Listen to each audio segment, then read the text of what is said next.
Are we live? Okay. I mean, this could all be. Yeah. I think that's the cool thing is we don't have to be rigid. Yeah, because you can cut all this out. Yeah. Or I can keep it on. This will be like a blooper reel. This is the intro. Yeah, it should be. And keep in mind that we are completely ignorant and uneducated on everything we talk about. Yeah. So we're not trying to act like we're experts on any of this. We are not. We want to talk about, because now band-wise, in the band world, it's sort of like people are getting ready for summer. Trying to tidy up their summer calendar. Yeah. It's almost like today's everybody's back in action today. Mm-hmm. All the break stuff's over. Yeah. So now is when people get a little anxiety probably about getting their calendar in order for summer. For summer. If you're a fest booker, you're probably like, oh shit, I got to get this all done because no one's going to be available, blah, blah, blah, blah, blah. Yeah. And then the bands are like, oh, I got to get this all filled. But in reality, everybody still has dates open. Yeah. But everybody thinks, it's like that game where it's you're trying to hurry, oh shit, I'm not going to be able to get this band. And then the band's thinking the same thing. Yeah. Oh, I'm not going to get that fest, blah, blah, blah. But in reality, it just works. Yeah, I mean, whatever. Yeah, I saw Glenn here, Glenn, who's from the Boy Band Night, your partner in the business. And he said that there was a fest already that he might be locking in for us this week. And a lot of people are surprised, and that fest is at the end of July. Yeah. A lot of people are surprised that Summer Fest, they technically start almost in October, November booking those things. Oh, yeah. And people are shocked usually to... People get shocked that I, at Bourbon, would book dates so far out. You do. I used book to book far. I book pretty far. If it's stuff we know that's not going to change and it's, stuff we really want, I'll book it far out because that way we can get it in place and not worry about it. Yeah. I've kind of backed down a little bit because now I like to leave myself some outs and leave and see what happens because a lot of times some stuff pops up. Yeah. And if you book too far out and you don't leave yourself any open playroom, you might miss something. So now I feel I've sort of I make sure I leave some play, even if it could be a month or two out and I still have an open date, the next month or something. Yeah. Wow. But I feel I still could fill it. I could find something, but I just kind of like to wait and see what pops up because you never know what's going to pop up. Yeah. Yeah. But, You've been in bands that have pretty heavy festival schedules. So that's what we wanted to talk about is fest season. So, bands are super busy in the summer, more than they are not in the summer. Right. So the opposite of that is the bars and clubs that's their slowest time. Yeah. So it's and even if you do play a bar or a club indoors in summertime, it's not going to be great.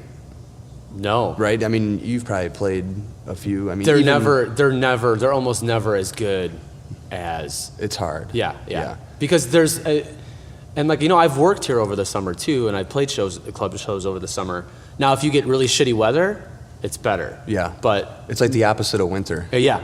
Shitty weather will help you in the summer if you're playing indoors. Because then everybody, say people are all going to a fest, there's some band playing at a fest. If that fest gets rained out, they want to go somewhere. But then it's still even hard then because a lot of people are well, fuck it, I'm going to stay on my patio and drink beer and enjoy the weather still. That's the thing. It's for the clubs, you really got to have a goddamn, a damn... We're non-religious here. A damn beer garden. Yes. Bourbon's fortunate to have a massive beer garden. It's awesome. And we're actually able to do live music out there too. So, we have a pretty good summer here. Mm-hmm. But bars that don't have beer gardens, it's tough, man. It's a tough time of year. You're not spending as much money, but it can get real scary in the summer. Yeah. I try to do it. Our schedule at Bourbon in the summer is real thin. I try a lot of new bands. Try not to spend as much money. I'll still hit. I think like hair band will probably play one show, and the boy band night, some stuff still. If you do it like you do one big show a month, June, July, August. Right.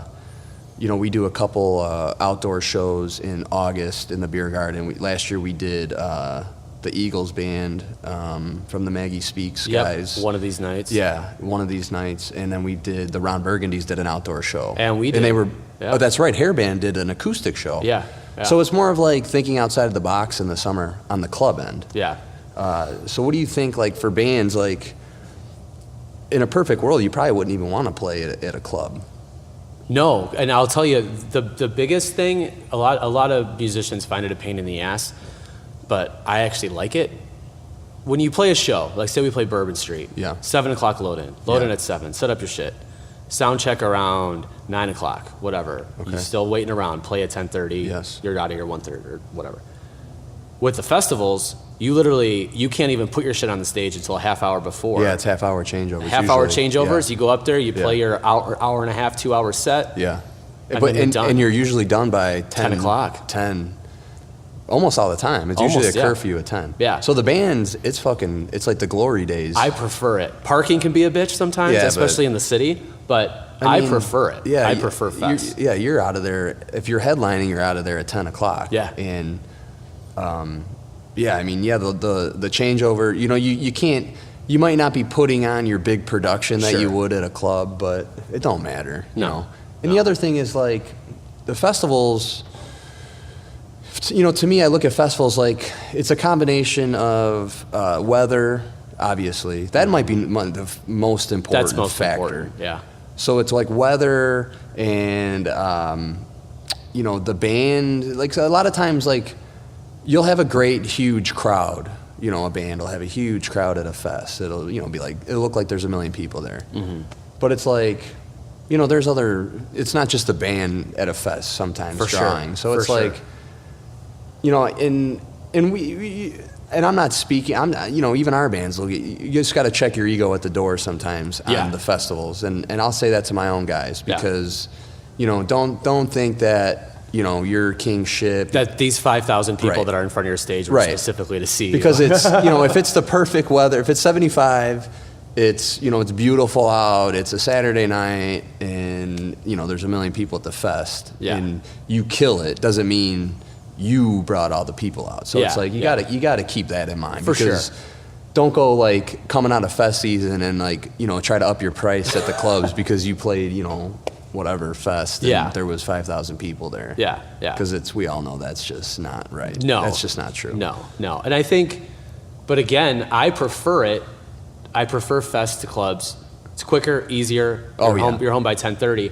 The other thing that I like, but it can be a struggle, are like hair band night. First public shows we did, we played a fest, opening for the boy band night, and then right after that we came to Bourbon and played a show. Yeah. So I prefer doing that. Yeah. Because, everybody just makes more money. But you have more of the options there to do. Yeah. Like you take a band like Seventh Heaven who plays like 5 shows in a day. Yeah. They'll hustle. They hustle all summer. So. All summer. And I think, but again, I like the strict, you're on stage by this time, you have to be done. Yeah. You have to be done by 10 o'clock. There's curfews, there's sound ordinances and all that stuff. I do too. I'm usually, and it's a good thing in the big picture. It's a good thing because it gives you time to be out of the clubs. Mm-hmm.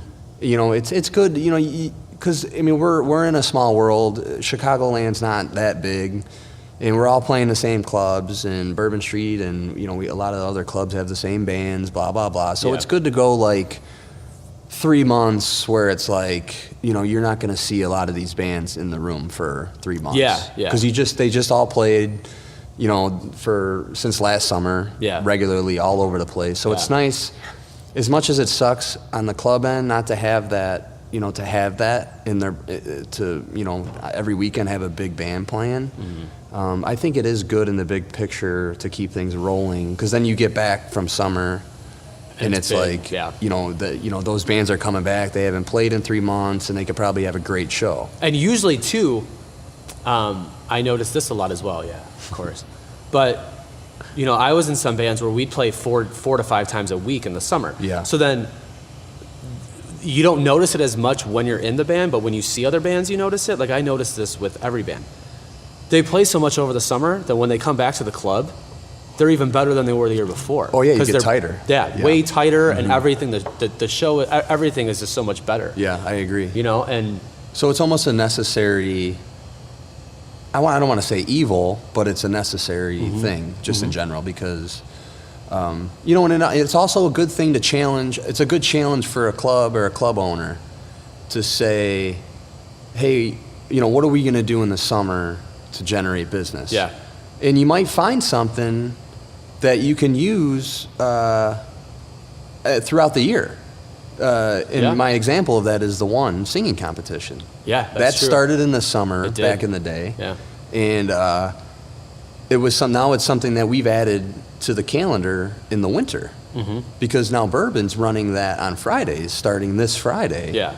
Actually, starting last Friday by the time this podcast, it's already going right now. It's already going. Okay. Yeah. But we found something because we were forced to be creative and find ways to do things other than bands. Yeah. And now we found something that works throughout the whole year now. So it's a good challenge for the venues and bar owners and, you know, bar general managers to try to get people in. Yeah, whoever's trying to get people in their bar. I mean, it's a good time to really think about that. So there's a lot of positives to it. And I think the other thing too that I like working with, you know, like Carlos and John Barry from Star Events. So seeing them all summer, and then we actually get to the bands get to see each other. Yeah, it's like everybody's hanging out. It's like, oh hey, we played a show with the Hairband Night. We played before 16 Candles. So it's like we actually got to like see those dudes and talk to them a little bit.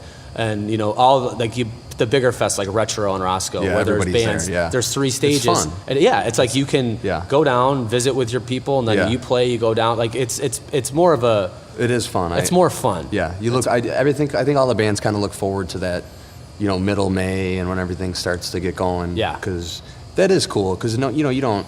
Everybody's sort of connected on Facebook and Instagram, and that's how everybody talks throughout the year. But you actually get to see.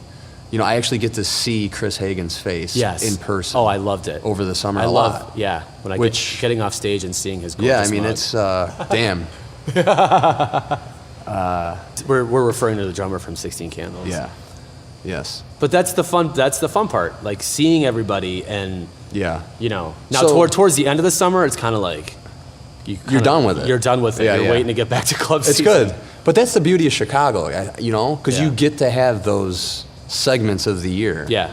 I mean, other warmer markets. I mean, I don't even know how that goes. Like, that's how it is all the time, or a lot of the clubs are outdoor. I don't know how that works, but as shitty as the weather is here, sometimes it does give us that like segmented calendar. So we have fest season and club season. Yeah, so it's almost you have these things, and it's very specific. It's like May, and then all the way until basically end of September. Yeah.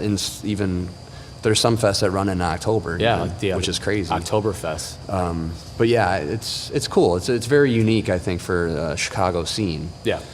Which we've talked about, and it's literally the best scene for what we do. I've seen in the country that I've experienced in talking to people, and you spend time. I spend time in New York. You spend time in LA. Whatever. They don't have a scene like this. No, they don't. It's different. Yeah. They don't have the amount of venues and the festivals and the street festivals. It's very unique for us. So it's cool. Yeah. Very cool. So I guess, I mean, at the end of the day, if you're, don't panic about getting your calendar for the summer, but you probably should panic and get your goddamn calendar straight. Yeah, definitely start opening those lines of communication. Start calling people. Yeah.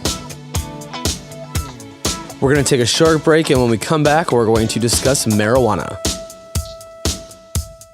Coming up, 115 Bourbon Street, Jan 27, Saturday night, the Ron Burgundies, doing some yacht rock, softcore rock. Softcore. Easy listening. February 3, the boy band night is back. They do boy band music. All boy band music. All live. And all live. All night. And some other stuff too. So. Yeah, there's other stuff. Yep. There's some other 90s stuff, and there's actually some current pop stuff. It's good. And then February 10th, the Hairband Night returns. Their last show was New Year's Eve. Yes. So February 10th, the Hairband Night, 80s hair metal, hashtag hairbands, Hashtag hairband. hashtag Mike Ellis is the keyboard player. That's all you need. C105. And we're back!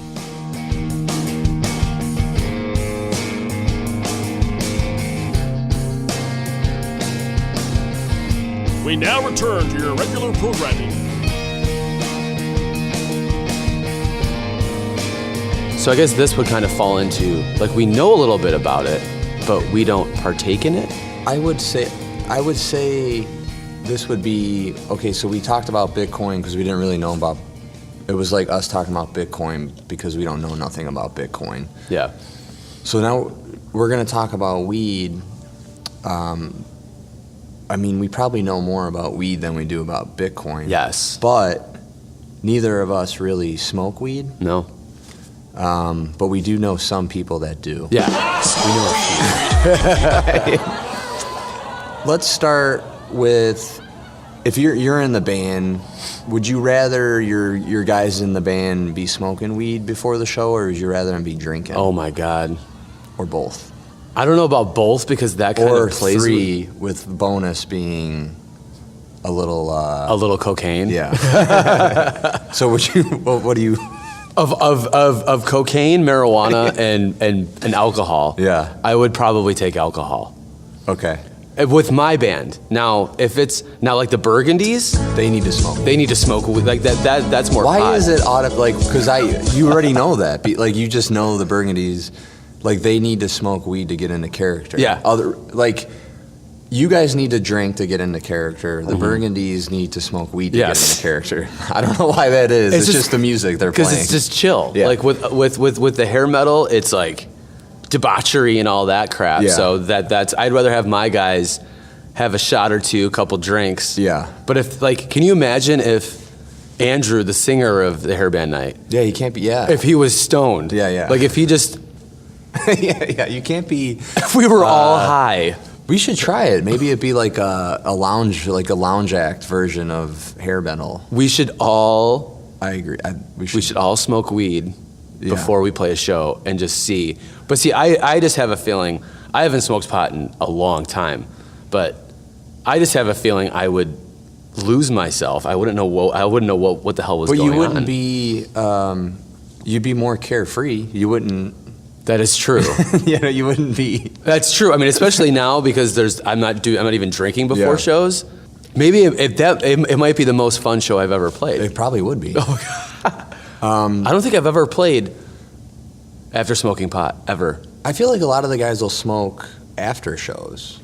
Rather. Well, I mean, who knows? Some people that smoke regularly, it's like it's a calming thing, and I know some guys that smoke it Help and with nerves it and actually stuff. energizes Yeah. them. I don't get that. Anytime I've smoked pot, it just I get mellow. Yeah. But people have like the THC like liquid Oh, things yeah, now yeah, that yeah. they in the vape pens. in the right? vape pens, yeah. Yeah. And some guys can do it. I just can't. I don't see the big deal with it. I've never worried about, like, if you hear like, oh, this guy's before he's going to play, he's smoking pot. Yeah. That doesn't make me as nervous as, say, if someone's ripping shots at the bar. Yeah. You know what I mean? Right. It's- That's what I'm saying. The drinking makes me more nervous. Yeah. Like I'd rather less drinking and more weed smoking. Yes. I would say because it'd be a lot less headache for me. If everybody was There'd be a stoned. lot less like issues where people are fighting and shit. I think. Yeah. So maybe we could. Maybe it'd be better if we just encourage all the guys to smoke weed rather than drink. Maybe the company should invest. If it's, I haven't followed, like in the last day or two, if it's legal in Illinois yet, but Is it medical voting? Are they voting on it now? they're supposed to be voting on it. So let's talk about that because it's like now it's starting to pop up more. Like I know California did, right? Yeah, Like, California Again, did. we don't know exactly what we're talking about on this. I'm just going by what I read on Facebook. And Colorado's always had it, yeah. Colorado, Washington, right? Yeah. Blah, blah, blah. So, which Washington just started pumping their own gas as well. So, pumping. As far as like legalization, okay, so I don't know anything besides what I see being presented to me on news and Facebook, blah, blah, blah. Yeah. But it does seem to me that Colorado has like they're building warehouses to store the money that is coming in for this. Yeah. And then here, we have no money. It's literally the worst, I'd say, probably county to live in is where we live in. Yes. As far as like taxes and bullshit. Yeah. So it's like, again, I don't know. I don't know what's going on, but these guys got more money than they know what to do with in Colorado. Yeah. We have no money. We have no money. And the cost of living is absolutely ridiculous here. And I've done, because I am planning on running for office in the state, I have done research on this, but you don't have to do a whole lot. Like, you look at it, the amount of tax revenue it would bring in, and nobody has ever died from a marijuana overdose. That's what I love when people compare about like stats of people that die from alcohol related stuff versus marijuana stuff. And it's like 2 people died from some kind of marijuana related situation. thing, like if they were stoned and they just stumbled the wrong way. Yeah. But nobody has ever overdosed on THC. No, the whole thing is just ridiculous. But it is.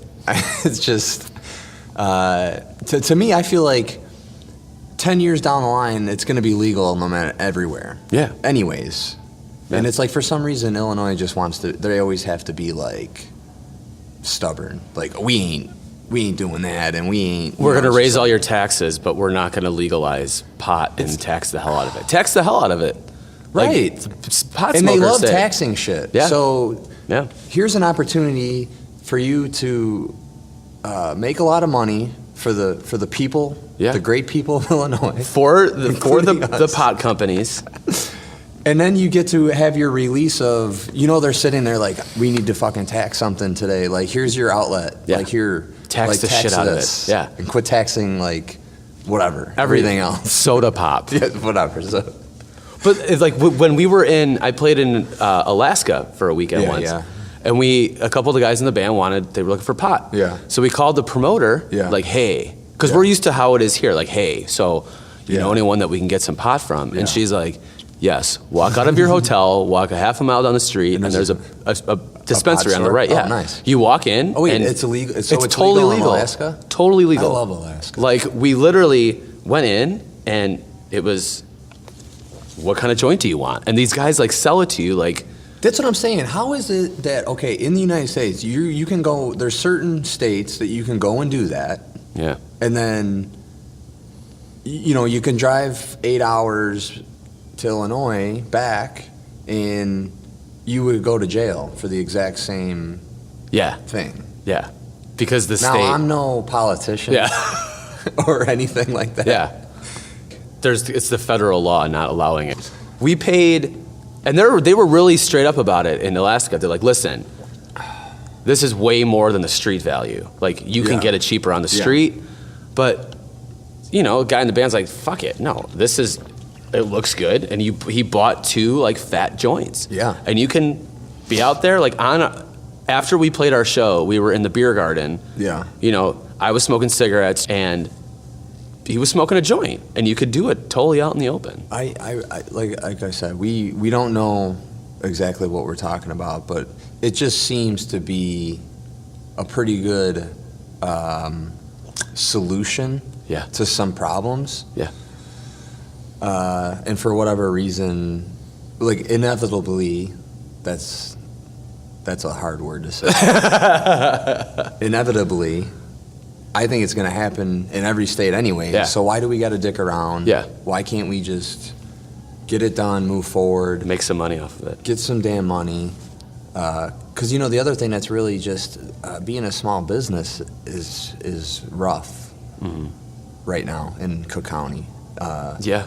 For my small business, and then like Bourbon Street, a lot of the bars, it's really hard to be a small business, and that sucks because that's the basis of America. The point of coming and living here. Yeah. Or you can't come here anymore, but if you already live here, that's supposed to be the basis. That's the basis of America.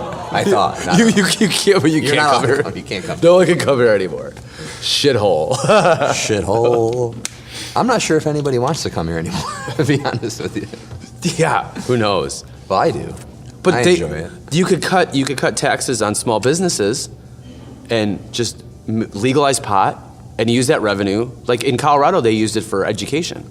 They pump millions of more dollars into their school system. There's just so many ways that could just fix a lot of things and almost fix it very quickly. Yeah. Like it could happen. Like pass it. Let it get going, and probably within a year it would solve the fucking budget problem. It could. Now, it easily could. They'll tell you it can't, but... Yeah, I don't know why. Like, I just don't get, what is stopping it? Because it's just there's just a couple of dudes sitting there stopping it. A lot of people will say, and I don't know, something we do need to discuss, just government, because for me... talking where it's just the basic stuff, like stuff like this. It's like, okay, there's a couple of dudes sitting there that are saying that they aren't letting this happen. Yeah. Yeah. Right? Yes. Even if, that's what it is. It all comes down to there's a couple of dudes in a room saying that it's either going to be legal or not legal. Yeah. Right? Yes. That's what we're... It's the powerful people. Right. And but if it's always just, so it's just a matter if those dudes were potheads. It's like the Illuminati. It would have went through.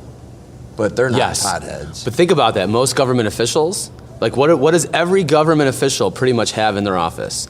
Scotch. Booze. Scotch. Exactly. Scotch on the rocks. Scotch on the rocks. You watch anything. It's all, there's booze. Oh, yeah. So they like booze. They're not potheads. Now, if Congress were all fucking stoners, if the Ron Burgundys were... That's what I'm saying. Were Supreme Court justices, it would be legal. Pot would be legal. And we'd be on to something else, because it's like everything else. It takes forever to do things. It takes forever to get stuff in order. Yeah. And then you can move on to the next thing. And the other argument against, or the other argument for pot, is the amount of money that's spent in resources to go bust people that have pot and all that shit. So all these minute crimes and stuff. And it's and at the end of the day, it's really just, it's farming we're talking about here. Yeah. So you're talking about having more farm, more, it's so stupid, but it's I know people that's how they're making their living. This all goes back to what we talked about. And here's how we tie this back to Bitcoin, is because at the end of the day, the drug cartels are running everything. Yes. All government, all money, taxes, everything. So we are saying this, it's our opinion. Yes. That the drug cartels are running everything, plus the mafia. Yeah. Because the Italians started that shit. Well, that wraps up this episode of our podcast. Please join us next week as we discuss guys in original bands who totally hate on guys in cover bands. And we'll also discuss what you do when you're on stage and you gotta take a pee. We'll see you next week.